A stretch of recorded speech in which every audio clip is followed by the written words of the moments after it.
Hi student. GIT का online class में आप लोग का स्वागत है।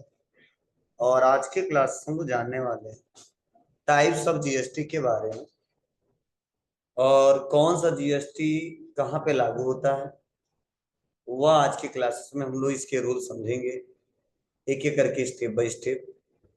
तो चलिए इसको हम लोग जानते हैं। तो देखिए, जब भी अगर कुछ कोई पूछे टाइप्स ऑफ जीएसटी तो कितने टाइप्स बताएंगे? 4 टाइप्स। ठीक है, मतलब मैक्सिमम लोग 3 ही टाइप के बारे में बताते हैं। देखिए सबसे ज्यादा क्योंकि यही इस्तेमाल होता है, लेकिन रियल में कितने होते हैं? 4। एक होता है CGST, दूसरा होता है SGST, तीसरा IGST और तीसरा चौथा UTGST। अब सवाल SGST का क्या मतलब है? तो SGST का मतलब हमने बताया है सेंट्रल जीएसटी, इसे बोलते हैं central goods and service tax. SGST जिसे बोलते हैं state goods and service tax. IGST जिसे बोलते हैं integrated goods and service tax.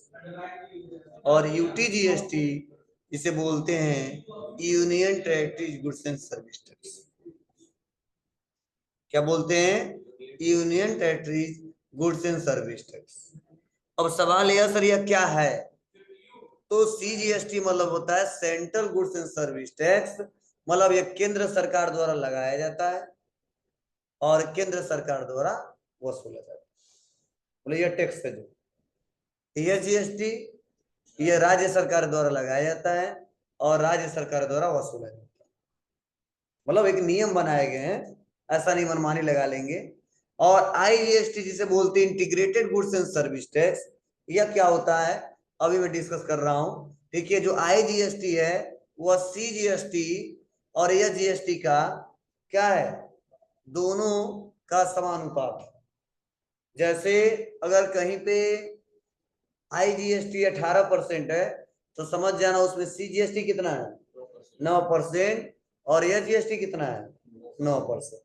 मतलब IGST को फिर से 2 हिस्सों में बांटा गया है, एक CGST और दूसरा SGST। लेकिन क्यों IGST रखा गया नाम, ये भी हम लोग डिस्कस करेंगे, समझेंगे और जानेंगे। और अगला है UTGST जिसे बोलते हैं union territory goods and service tax. मतलब यह लगता है केंद्र शासित प्रदेश। कहाँ पे लगता है? केंद्र शासित प्रदेश पे। जैसे आप लोग नाम सुने होंगे, दिल्ली, चंडीगढ़, पांडिचेरी, दादर नगर हवेली, ये सब क्या है हमारे?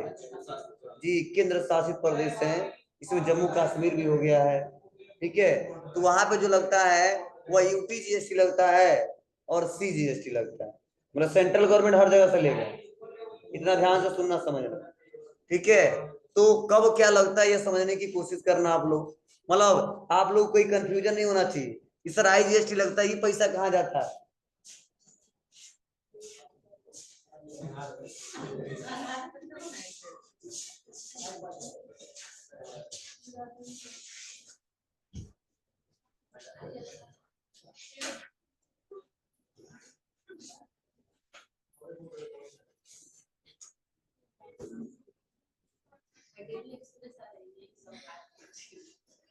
ध्यान दो।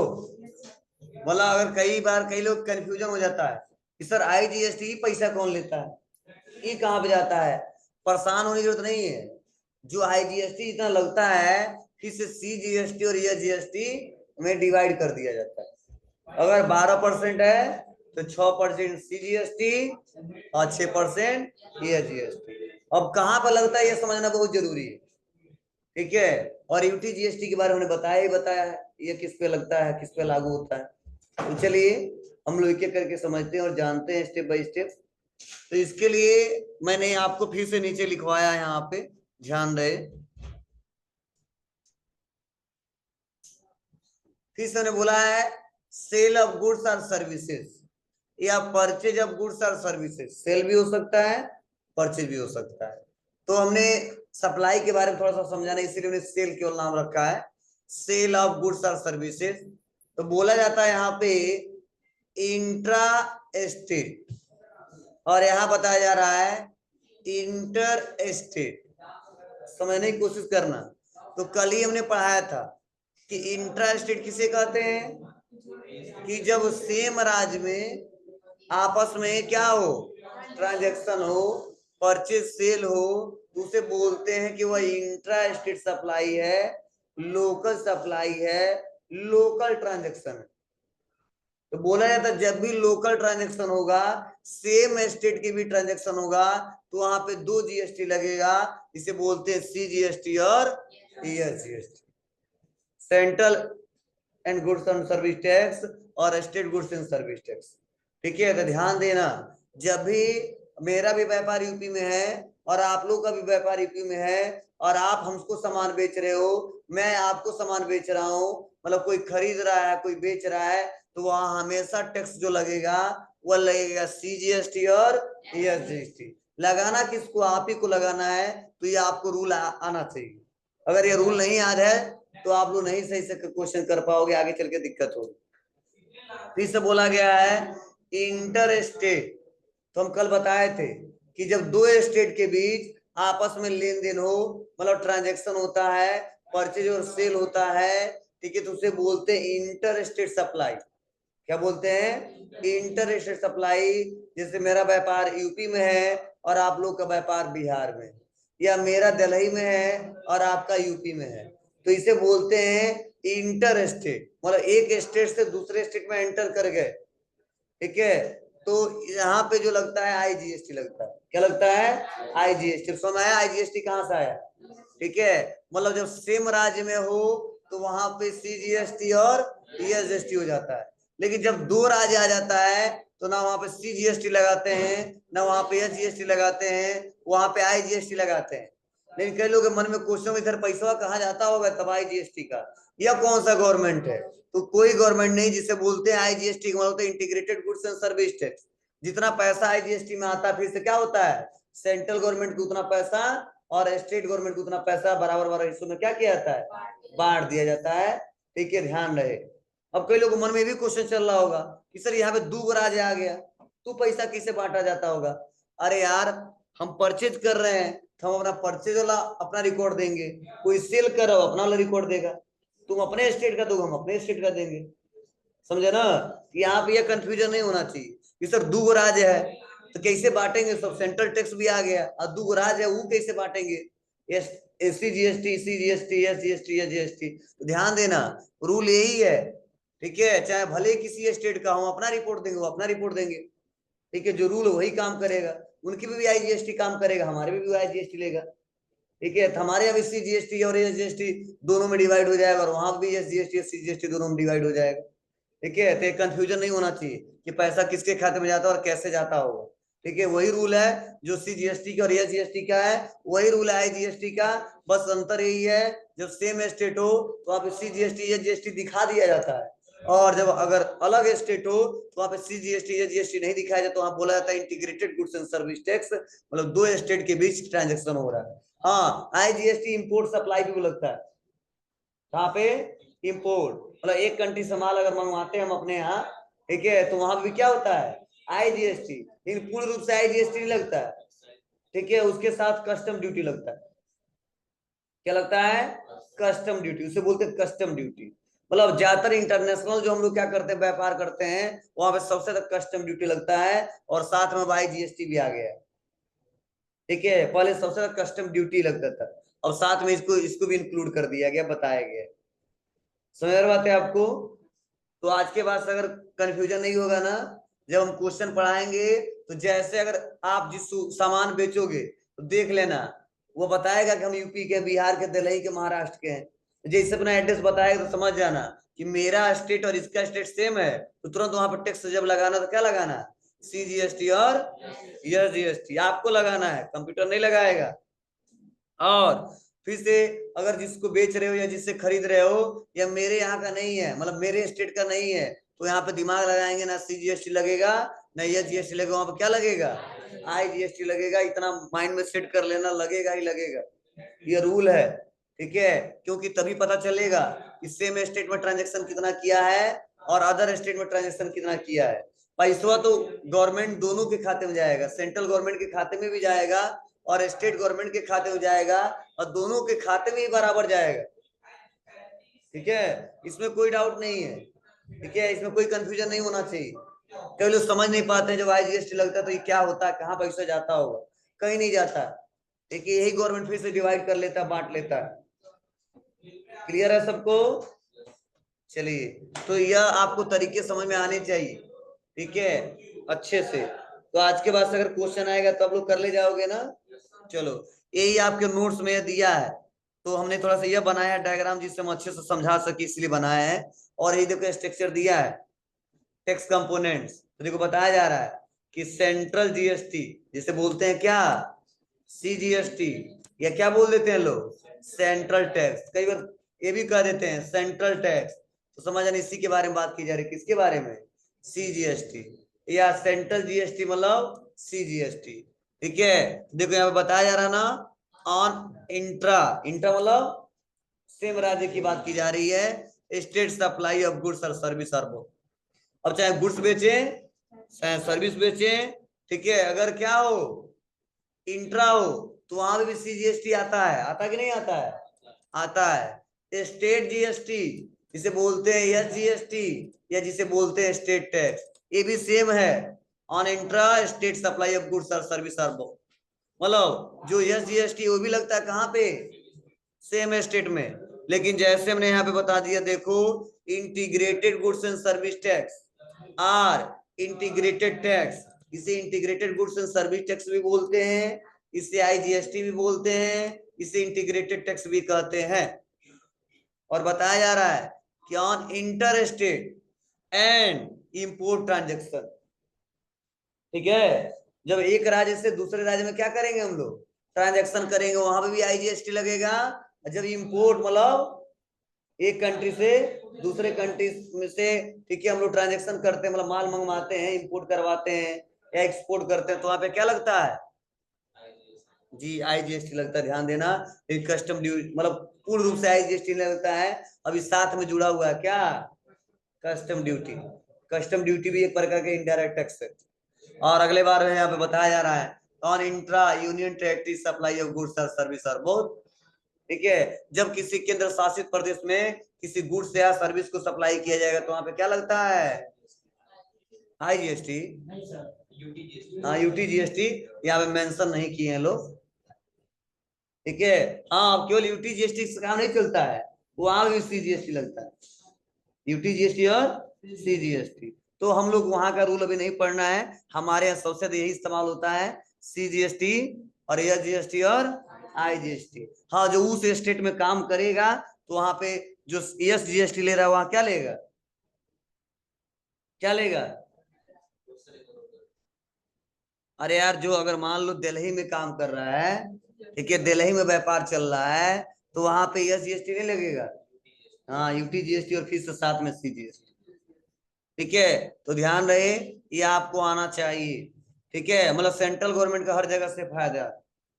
ठीक है, क्यों? क्योंकि हर जगह देता भी है, चाहे केंद्र शासित प्रदेश हो चाहे अदर कोई भी स्टेट हो। ठीक है, आप बताओ, हर जगह फंड जाता है कि नहीं जाता है? जाता है, हर जगह जाता है। ठीक है, तो ध्यान रहे, तो हर जगह से उसको लेना है, तब हर जगह देता भी है। ठीक है, इसीलिए पावर दिया गया है, नाम ही रखा गया केंद्र सरकार। क्लियर है? इसमें कोई दिक्कत तो नहीं है? बोलिए। तो ये तरीके हैं। पहले देखो, उसके बाद से जब GST आया ना, तब से कुछ यहाँ पे टैक्सेस देखो इसमें क्या हो गए, जुड़ गए। देखो इतने सारे टैक्सेस के बारे में बताया जा रहा है। जैसे एक्साइज ड्यूटी अभी पूर्ण रूप से नहीं है, एक्साइज ड्यूटी है जो सेंट्रल टैक्स लेता था। ठीक है, EED था, एडिशनल एक्साइज ड्यूटी, ये भी सेंट्रल टैक्स लेता था। ठीक है, सर्विस टैक्स था, सरचार्ज टैक्स थे, बहुत सारे टैक्स थे, तो सबके बारे में चर्चा करना नहीं। GST में सब में इसमें जुड़ गया, किसमें? GST में। पहले जो स्टेट टैक्स जो लेता था, यूनियन टेरिटरी टैक्स जो था, वैट चलता था, परचेज टैक्स अलग चलता था, एंटी टैक्स अलग चलता था, लग्जरी टैक्स अलग चलता था, सरचार्ज टैक्स अलग था, मतलब अलग अलग बहुत सारे टैक्स। ठीक है, अब इसके बारे में हमको नहीं सर्च करना है कि लग्जरी किस पे लगता था, एंटी कब से लगता था, पहले सब खत्म हो गया मैनुअली। अब मैक्सिमम जगह GST लग रहा है, इसी के बारे में पढ़ना है। ठीक है, इंटीग्रेटेड टैक्स में लगते थे, देखो CBD, CAD, central sale tax, ये सब टैक्स को क्या किया गया है, सम्मिलित कर गया, कम लिखे हैं, ऐसे भी लगभग 100 हैं। ठीक है, ध्यान देना, सब इसमें जीएसटी के अंदर में क्या हो गए, शामिल किया गया है, लेकिन कुछ पूर्ण रूप से शामिल किया गया है, कुछ अपूर्ण है। ठीक है, धीरे धीरे उसका प्रोसेस बनाया जा रहा है, रूल लगाया जा रहा है, और धीरे धीरे क्या हो जाएगा, कंप्लीट रूप से सारा सम्मिलित हो जाएगा, और हर जगह सुनाई देगा जीएसटी जीएसटी। काम चल रहा है इस पे धीरे धीरे धीरे धीरे। ठीक है, हर जगह एक बार अगर कुछ भी लागू कर दें तो गड़बड़ हो जाएगा, कुछ भी इंप्लीमेंट नहीं होगा, धीरे धीरे लागू करेंगे। ठीक है, तब अच्छे से हो पाएगा। मान लो रोटी खाते 2 गो, एक ही दिन 10 गो खा ले तो गड़बड़ा जाएगा। हाँ, कोशिश करेंगे 2 से 2.5 कर दें, मतलब आधा आधा रोटी खाए हो ना, ठीक है, तब 3 कर दें, मतलब धीरे धीरे बढ़ाते बढ़ाते 5 6, ठीक है, उतनी क्षमता होगी, ठीक है, तो 10 तक जाएगा, नहीं होगी तो नहीं जाएगा। अभी नहीं रोटी मतलब हम कह रहे हैं 20 को टारगेट है तो 20 खा लेंगे, 20 को खाते रह जाओगे, कुछ लोग हैं खा लेते हैं, लेकिन अलग बात है। तो ध्यान देना, धीरे धीरे इंप्लीमेंट किया जाएगा, तो उसको हमारा बॉडी या जो भी हम लोग जहाँ पे रहते हैं धीरे धीरे उसी में ढल जाएंगे। एक ही बार उसको ला देंगे तो दिक्कत हो जाएगी। ठीक है, गर्मी से एक ही बार ठंडा आ जाए तो गड़बड़ा जाएगा, धीरे धीरे आता है, असर दिखाता है। ठीक है, तो वही है, कोई भी काम करेंगे धीरे धीरे अच्छा रहेगा। एक ही दिन हम लोग 10 गो लेसन पढ़ लिए और पता एक भी याद नहीं हुआ, धीरे धीरे पढ़े धीरे धीरे सब याद हो जाता है। ठीक है, तो कुछ भी काम करना चाहिए कि नहीं जल्दी से अमीर बन जाए, अमीर जल्दी से बनोगे तो गड़बड़ा जाएगा। ठीक है, जल्दी से गरीब भी हो जाओगे। ठीक है, धीरे धीरे अमीर बनोगे तो धीरे धीरे गरीब होगे। ठीक है, हाँ, किस्मत बहुत खराब हो गया किसी कारण तो अलग बात है, अचानक मान लो अमीर बने थे और अचानक किसी कारण आगे लग गया, सब जल गया तो अलग बात है। ठीक है, तो कभी कोई ऐसा होता है। तो यह आप लोग समझ में आया होगा, कोई दिक्कत तो नहीं है ना। चलिए अब आते हैं, चलो ये तो रूल था कि जीएसटी क्या है, क्यों लाया गया था, ठीक है, इससे क्या फायदे थे, क्या नुकसान थे, कितने टाइप्स हैं, कौन सा टैक्स कहां पर लगेगा, यह सब था। लेकिन अब टैक्स देंगे कैसे, इसके लिए तो पहले हमको और रूल पढ़ने पड़ेंगे, तो इसके लिए हमने लिखवाया क्या, रजिस्ट्रेशन। मतलब अगला हमारा हेडिंग क्या आ गया, रजिस्ट्रेशन। क्लियर है। अब रजिस्ट्रेशन में देखो यहाँ पे दिया गया है 3, क्या दिया है 3, बोला गया 3, जिसे बोलते हैं टैक्स आइडेंटिफिकेशन नंबर, असाइन किया जाता था। मतलब पहले जो टैक्स लोग पे करते थे, समझना, पहले जो लोग टैक्स पे करते थे उनको 3 नंबर असाइन किया जाता था, जिसे बोलते थे टैक्स आइडेंटिफिकेशन नंबर। क्लियर है। ठीक उसी प्रकार जीएसटी में रजिस्ट्रेशन होने के बाद, इसमें जीएसटी में रजिस्ट्रेशन होने के बाद, ठीक है, बिजनेस को जीएसटी नंबर दिया जा रहा है। कौन सा नंबर, जीएसटी नंबर, जिसे बोलते हैं goods and service tax identification number, assign होता है। और यह जीएसटी 15 डिजिट का होता है। कितने अंक का होता है, 15 अंक का होता है, जो पेन पे आधारित होता है। किस पे, पेन कार्ड परमानेंट अकाउंट पे आधारित होता है, और जिसका स्ट्रक्चर निम्नलिखित होता है। मतलब जो पहले टैक्स लोग पे करते थे, टैक्स को पे करने के लिए 3 नंबर मिलता है, जिसे बोलते थे टैक्स आइडेंटिफिकेशन नंबर। क्लियर है सबको। ठीक इसी प्रकार, ठीक है, अब क्या हो रहा है, जब जीएसटी में रजिस्ट्रेशन कराएंगे एक नंबर मिलेगा जिसे बोलते जीएसटी नंबर, जिसे बोलते हैं goods and service tax identification number. हाँ, यह कितने अंक का होता है, 15 अंक का होता है, पेन पे आधारित रहता है। मतलब जो 10 अंक होता है ना, वो पेन का नंबर ही होता है। इसीलिए जीएसटी नंबर सबका क्या होता है, यूनिक होता है। क्या होता है, यूनिक होता है, अलग होता है। अगर पेन नंबर न लगाए ना तो दिक्कत हो जाएगी जीएसटी नंबर यूनिक क्रिएट करने में। तो क्योंकि परमानेंट अकाउंट नंबर जो अस्थायी खाता संख्या है सबका अलग होता है, तो वैसे जीएसटी उसी पे आधार पे बनता है, इसीलिए जीएसटी नंबर भी सबका क्या होता है, अलग होता है। क्यों, क्योंकि देखो स्टेट कोड जो होता है सबका सेम होता है, समझ रहे हैं। आपको स्टेट कोड सबका सेम का मतलब क्या, मतलब यूपी में जितने व्यापारी हैं सबका एक ही कोड होगा, 09। क्या होगा 09।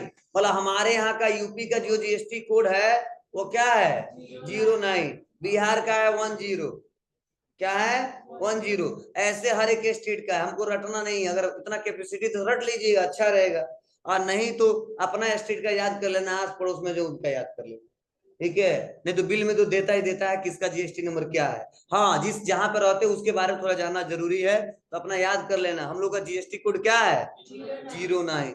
क्लियर है। चलो, तो देखो ये जो दिया है ना 15 अंक, तो इसे बोलते हैं स्टेट कोड, जिसे बोलते 09।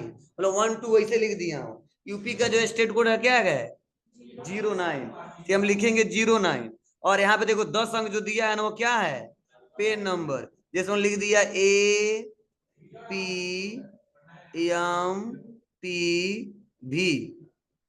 1 2 3 1 M1ZD, ये पूरा जीएसटी नंबर लिख दिया क्या। 09 क्या है स्टेट कोड, और यहां से लगे हम तक क्या है पेन नंबर। ये परमानेंट अकाउंट नंबर किसका, जिसका व्यापार है, जिसका बिजनेस है, जो रजिस्ट्रेशन कराने जा रहा है उसी का लगेगा, किसी का नहीं लगेगा, ठीक है, जिसके नाम से व्यापार चलेगा।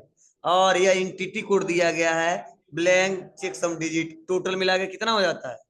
और इसका कोई मतलब नहीं है, मतलब इसी का स्टेट कोड 09, पेन नंबर होता है, और 3 अंक और मिला के दे दिया जाता है, जिसे बोलते हैं फर्स्ट को एंटिटी कोड। एक कोड होता है हमारे यहाँ का, ब्लैंक वैसे नंबर दे दिया जाता है चेक सम डिजिट, ठीक है, और उसको मिला के टोटल कितने अंक का बनाया जाता है 15 अंक का बनाया जाता है। कोई दिक्कत, समझ आया। तो आज के बाद से कोई पूछेगा जीएसटी नंबर क्या होता है तो क्या बताओगे, बताओगे जीएसटी में रजिस्ट्रेशन कराने के बाद से क्या मिलता है हमको जीएसटी नंबर मिलता है, जिसे बोलते हैं goods and service tax identification number. ये कितने अंक का होता है 15 अंक का होता है।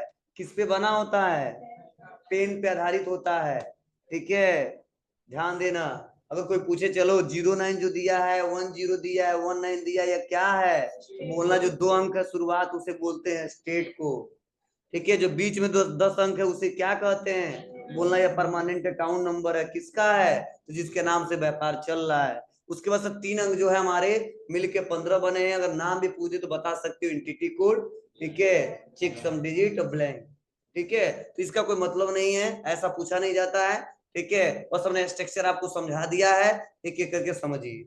अब चलो, यह तो हमने बताया रजिस्ट्रेशन कराने के बाद क्या मिलेगा, लेकिन लाइबिलिटी टू रजिस्टर्ड मतलब कौन कौन से ऐसे पर्सन हैं जो लाइबल हैं किसके लिए रजिस्ट्रेशन कराने के लिए, किसके लिए रजिस्ट्रेशन कराने के लिए। ऐसा तो है नहीं कोई रजिस्ट्रेशन करा लेगा, बोलो। तो यहाँ पे लिखवाया हूं हेडिंग, साफ साफ समझो, लाइबिलिटी टू रजिस्टर मतलब अब रजिस्ट्रेशन के लिए कौन कौन से लोग लाइबल हैं, ठीक है, उनकी लाइबिलिटीज है, जिम्मेदारी है, दायित्व है कि रजिस्ट्रेशन कराएंगे ही कराएंगे। तो देखो हमने बताया है देयर सोल्ड लिमिट, अब लिमिट क्या रखा गया है। तो थोड़ा चलो और भी टॉपिक हम अगले क्लासेस में डिस्कस करेंगे, बस थोड़ा सा हम इसको समझा दें।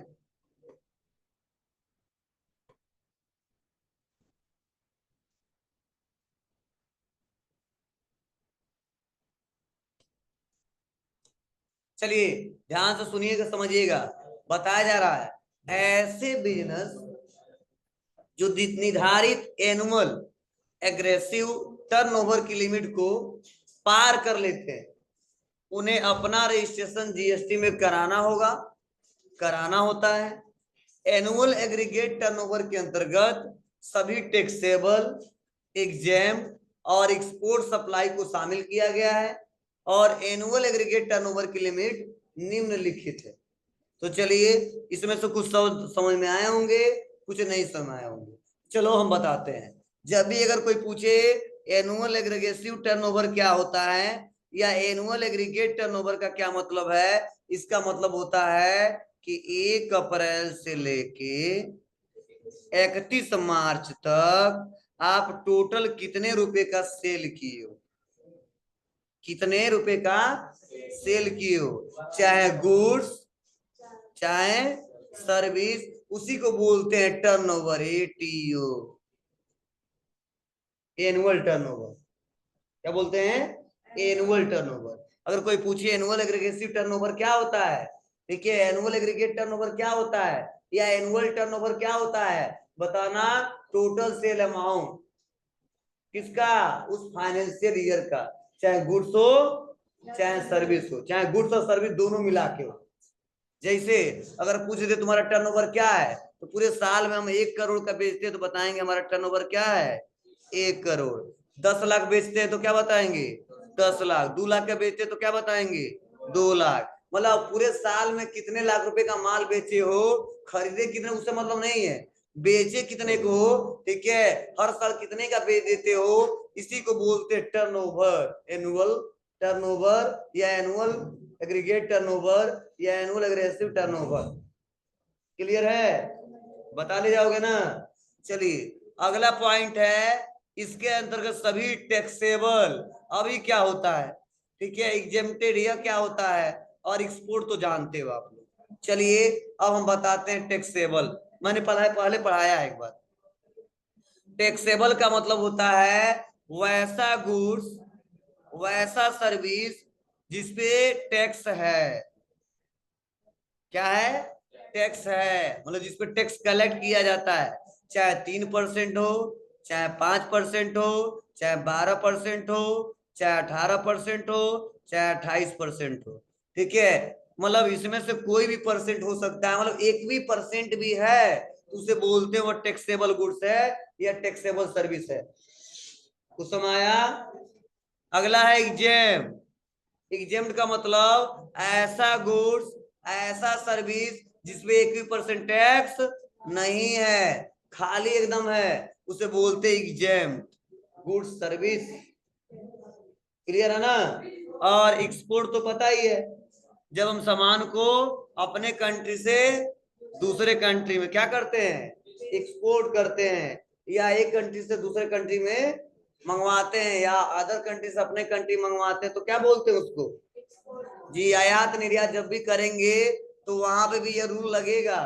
क्या रूल लगेगा बताया जा रहा है, वो शामिल किया गया है, और एनुअल एग्रीगेट टर्नओवर की लिमिट निम्नलिखित है। इसमें से कोई डाउट नहीं है ना बाबू? टर्नओवर मतलब साल भर में कितने लाख रुपए का माल बेचे, चाहे वो सर्विस बेचे हो चाहे कोई वस्तु बेचे हो। अगर कोई पूछे टैक्सेबल मतलब, हाँ, जिसपे टैक्स लागू होता है, चाहे गुड्स हो चाहे सर्विस हो।